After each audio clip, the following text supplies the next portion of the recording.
It's an early Sunday morning in Veterans Park, Otisville, upstate New York. At a time of year when the trees are still green, but the mornings are starting to have a slight chill in the air, people of various ages, ethnicities, and backgrounds slowly begin to fill up the otherwise empty park. They move quietly into a circle. With their eyes closed, perform graceful, slow movements following meditation music from a loudspeaker placed in the middle. I think in the US a lot of people think it's basically strictly a Chinese thing, but it involves meditation, probably. Some persecuted group, and maybe you have to wear a yellow t-shirt to do it. For the last 20 years, you've heard journalists talking about them on the TV and radio. You've seen them holding rallies and peace protests around the world. They are practitioners of Falun Gong. In the 90s, Falun Gong grew rapidly and was celebrated throughout China. By 1999, 100 million Chinese practiced, but for the past 21 years, the Chinese Communist Party, or CCP, has tried everything in its power to eliminate it. You know, the regime has spent billions and billions year after year trying to keep the lid on the Falun Gong issue.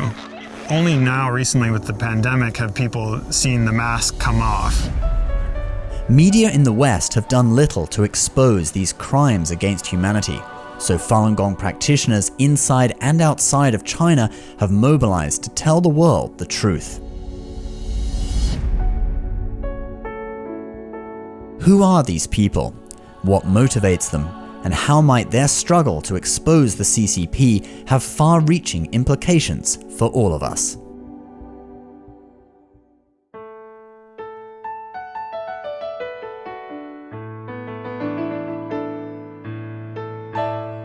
One day when I was in the bookstore, in the Chinese history section, I came across the book Falun Gong, which had been kind of miscategorized and put in the wrong place.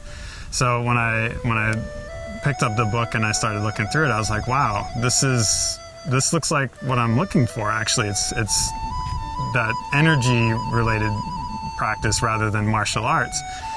So I took it home, and that night I just read it cover to cover. It was mind-blowing. It all started to come into focus that I had actually seen practitioners on my campus at college exercising, and I was like, oh, that's what they're doing over there. So then the next day I went out and met up with them, and they taught me the exercises. I was doing the third exercise where you bring your hands past your eyes, and my eyes were closed, but when I did this, there's like a really bright light every time my hands went past my eyes, and I was shocked. My heart started pounding really quick. I was like, this is real. Like the energy is actually real. I mean, I had done a lot of meditation in my life, but after this, I never felt lighter in my entire life. The experience it's almost hard to describe, but I felt like I was floating. And I remember walking away from the park I was living in New York City at the time, back to the subway, and the whole time, I just felt like my feet were barely touching the ground. I just was floating. And I said, I need to learn more. I want to know everything about this. In China, it was very mainstream, and this kind of practice has been part of their culture for a very long time. There's a physical element, kind of like you might find in yoga, and then there's a spiritual element. And this is an ancient kind of practice you would find in China and throughout Asia for thousands of years. It wasn't the specifics of what I was reading that drew me to it. It was the perspective he was coming from that felt so complete and compassionate and strong and authoritative. You can only be that strong when you know something that well. And as I read, I was only being reaffirmed more and more why there was so much confidence behind the words I was reading. I had been spending a lot of money traveling to all these different courses and studying all these different things, from iridology to acupuncture, other forms of qigong, and I was spending a lot of money.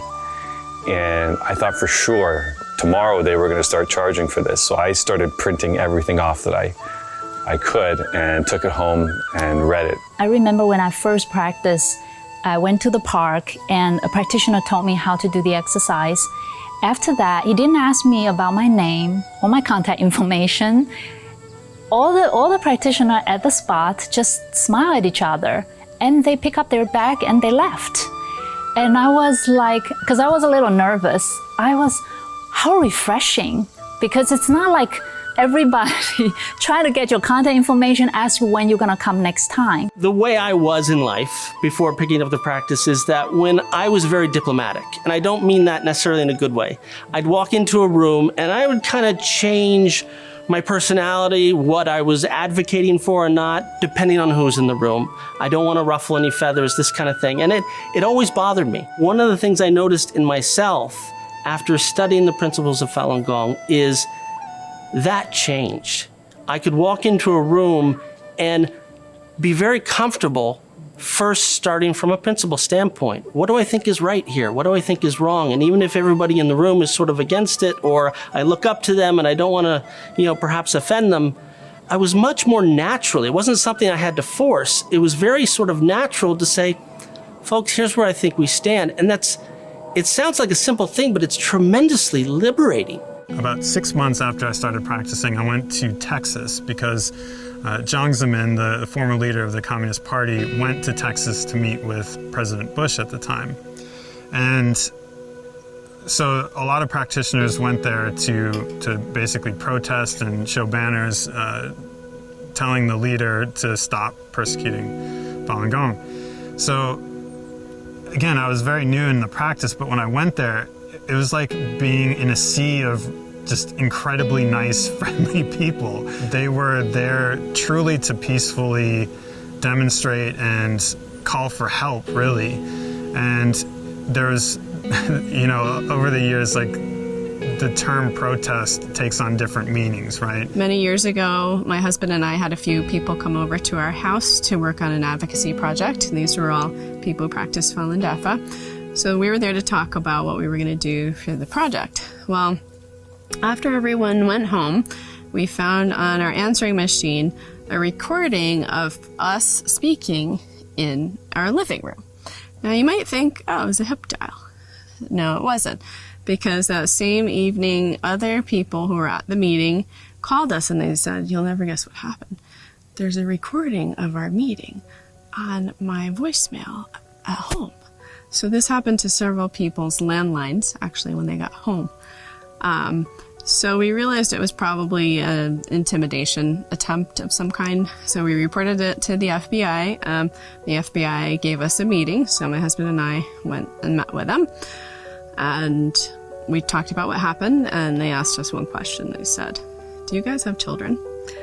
And we said, no. And they said, good, because you're up against a giant.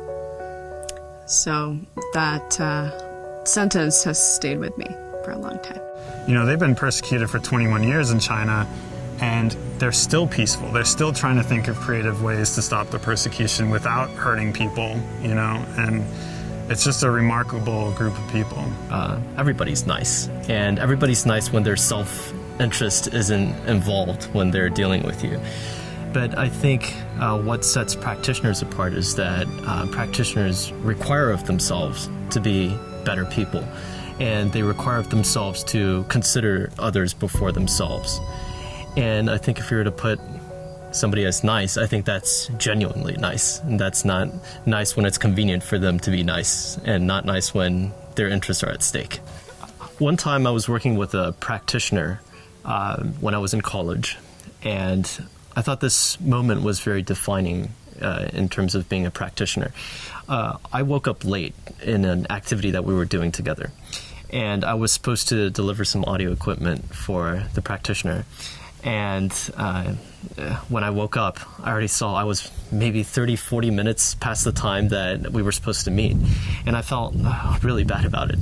And so I ran. It took me maybe 10 minutes to get to the location we were supposed to meet. And he was just patiently waiting there. Didn't say a word, had a smile on his face, and I kept him waiting for so long. And it was because I was careless. But he didn't say a single thing. I apologized, and he said, oh, it's nothing, don't worry. But I knew he had work that day, and he had to get back to his job. And I was just, I thought that moment really encapsulated what being a practitioner is. They didn't bear any grudges. They weren't upset. very patient, and he just said, "Don't worry about it. It's okay. What matters is now we're able to do this now. It's okay." And so, from our perspective, the Falun Gong community, one of the principles we believe in is karma. Everything you do comes back to you. You do something horrible is going to come back to you. You do something good comes back to you. Think about what it takes to have a prison guard. He's a father, he's got kids, he's got a wife at home, and because of the propaganda, because the state is insisting that he persecute Falun Gong practitioners and force them to give up their belief, this otherwise perhaps decent man is now the implement of persecution, perhaps even a torturer. What does it do to that man's life? What does it do to his family, his community? That's very much in our minds. If you think about the persecution, it's really a mechanism for a whole lot of people to do horrible things, and that's all going to come back to all of us. And so it's not just about ourselves. It is about that, but it's not just about that. It's also everybody who's been caught up in this, helping them break free from this entire system that is a persecution system set out by the CCP. Free the Falun Gong practitioners so they're no longer victims. Free the persecutioners so they're no longer implements of that persecution. Everybody's being victimized by this in one way or another, and that's the real motivation. There were 70 to 100 million people, Chinese people practicing Falun Gong. They had to justify this persecution. They had to get people to act the persecution out, to actually do the torturing, the arresting, and the turning in of practitioners. Because practitioners became good neighbors, good people, it changed people, right? Good workers, good employees, all of that.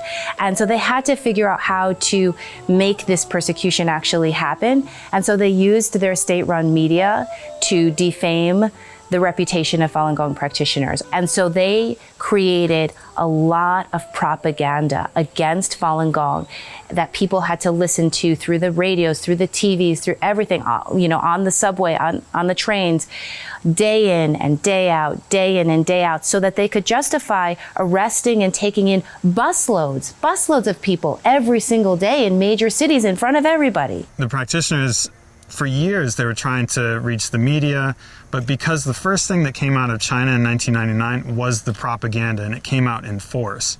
The regime is a skilled tactician in propaganda and controlling people's minds, essentially. So as soon as the persecution started, they just unleashed this onslaught of propaganda, and the media just took that and published it as fact. They didn't do any research, they didn't ask any practitioners in the United States.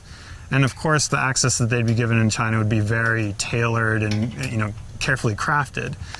So they didn't have any truth. They repeated the propaganda, and that's kind of what stuck. So because they couldn't get a fair shake in the media, they had to go this grassroots method, handing out flyers, having parades, having different events on their own. And then, in times where it's people don't quite get it, they'll just look at the group from afar and be like, oh, there's a bunch of people wearing gold and yellow. What are they doing over there? Or a lot of them are from China. They don't speak English, so they're having these rallies in Chinese. So it's hard for people to connect and relate to those things. So a lot of times the first impression is kind of what sticks with you. I'm very lucky because I speak Chinese fluently. So I had many opportunities to come across people from China at work. And I always try to clarify the truth to them about Falun Dafa, because I found that almost always a lot of Chinese people had misunderstanding about Falun Gong. The fact that we're a bunch of grassroots people and we're up against a communist foreign state using pretty much every tool in its apparatus to attack us meant that it's been very difficult these 20 years to get people to be clear, first of all, on what Falun Gong is, and second of all, to be clear on what's happening to them in China, because obviously the Communist Party doesn't let people into China. They're not going to let people there's no transparency into their prison system or there's a judicial system or the police. And so what they're doing is very, very veiled. And so it's been up to us, and it's also very heroically been up to the practitioners inside China who have been the ones who are literally going door to door in every single town, village, and city across China to explain to people what's really happening to Falun Gong. Practitioners' continued commitment to nonviolence and to love their persecutors is incredible. I mean, what everyone has been through, the amount of torture people I know have been through. It's a tremendous risk inside China when Falun Gong practitioners go out and try and explain what's happening to them. But I think the point of view is that that's the most effective and really the only thing they can do. The Chinese Communist Party controls completely the media, the government, the judicial system, the police. But if enough people come to realize what Falun Gong is really about and what the persecution is really about, at some point, they'd stop doing it. And that's exactly what's been happening. This is, I think, one of the real sort of small miracles that's inside China, is that you're starting to see in the last several years, there are little villages or towns where the policeman in charge is like, you know what, I'm not doing this anymore. Because for the last decade, he's been having practitioners that are in his town come up and explain to him, hey, this is what Falun Gong is about. Hey, do you know what they're doing in the prison down the street? Do you know who's torturing this person? You know, this person lost her son, this person lost their whole family. At some point, that reaches the human heart. As we know, communism was kind of an import into China. It's not part of Chinese culture, but unfortunately, that's the ruling party right now. And they don't allow faith, in many respects, but traditional Chinese culture involved a lot of faith elements. So it's helpful, not to view Chinese people or China negatively, and to remember that it was once a very glorious culture and civilization. And on some level, a lot of people still have that in them somewhere. But because of the regime that they have been under, they've been through a lot. It's helpful to be compassionate toward them as well, because they've been through a tremendous amount. Falun Gong is tremendously good for the world for a number of reasons. One is, if everybody tries to become a better person, your community gets better, your society gets better. It has this huge domino effect of where everything improves together. I believe it's important for people to know the truth of Falun Dafa because the free world is at stake. I think if you look at what practitioners are going through as a microcosm of what the entire world is experiencing right now, then it's critically important for people to understand what practitioners went through in the persecution of the last 20-something years and what the whole world would face if they're not careful and if they don't learn from the experiences that practitioners went through in the last 20-something years.